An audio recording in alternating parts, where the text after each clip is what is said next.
Hi, I'm Kimberly Edwards with cookingwithkimberly.com, and you see I have an actual special guest today, and it is my mommy, and she's my very first special guest on my show. Hi, Mom. Hi. You're awesome. Thank She you. is a fantastic home cook and chef. I learned almost everything that I know from her, at least my fundamentals. And today she is going to help us with some baking questions. She's a fantastic baker, way better than I am. And today we're going to talk about how to scald milk.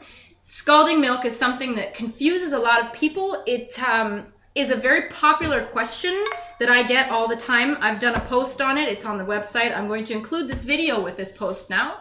How exciting is that? Scalding milk is very, very easy.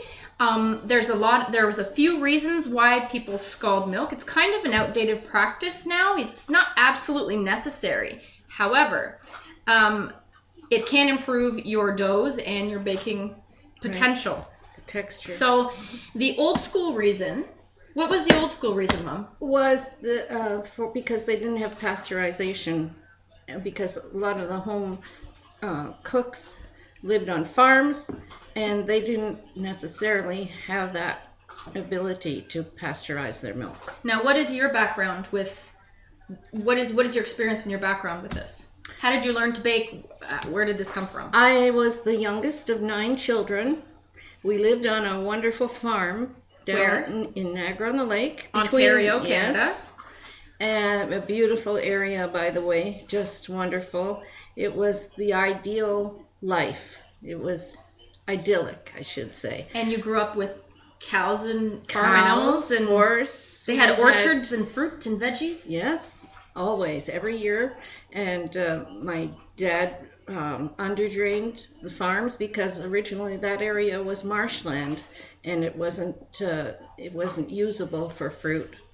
So my father was an immigrant, and he saw a future in underdraining that land. And in fact, he underdrained a great portion of the Niagara-on-the-Lake area. Okay.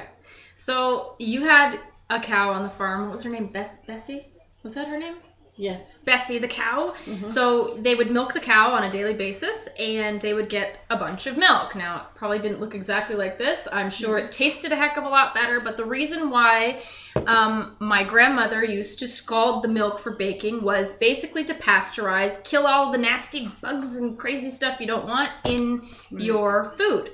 So it was a health reason. Now, today, it's debatable. However, I truly believe in it because I see the difference when Mom scalds the milk as opposed to other people not scalding the milk. And there's a protein in milk that gets destroyed when you scald it.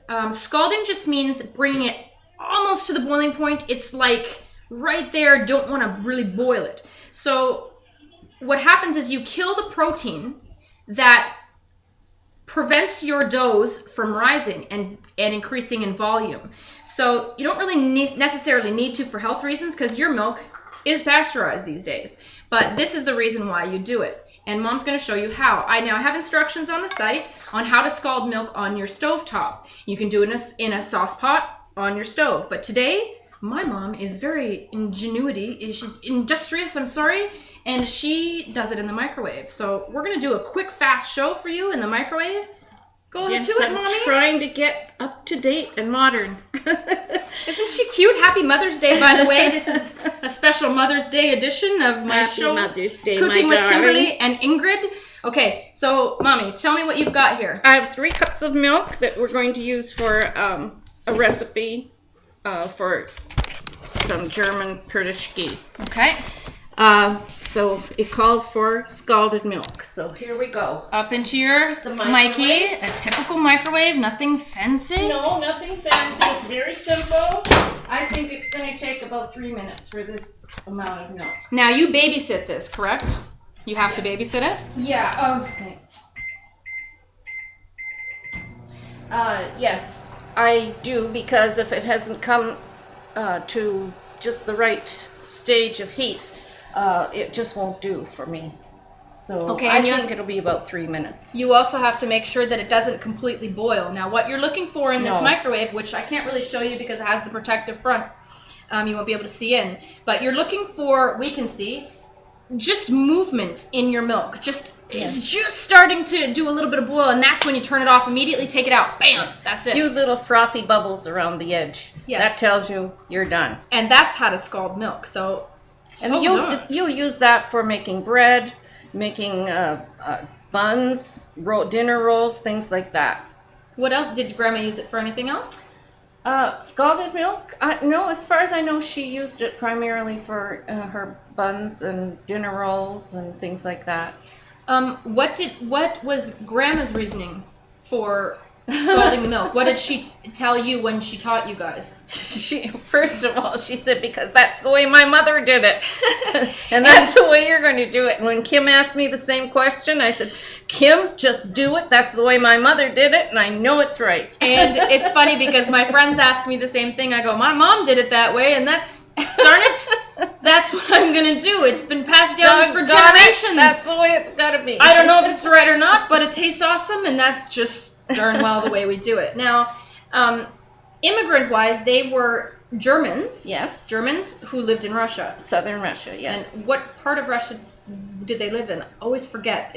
It was a little village called Kontinuszfeld. It's southern Russia, yes. Okay. Close to the German border. So when they immigrated to Canada, where did they end up?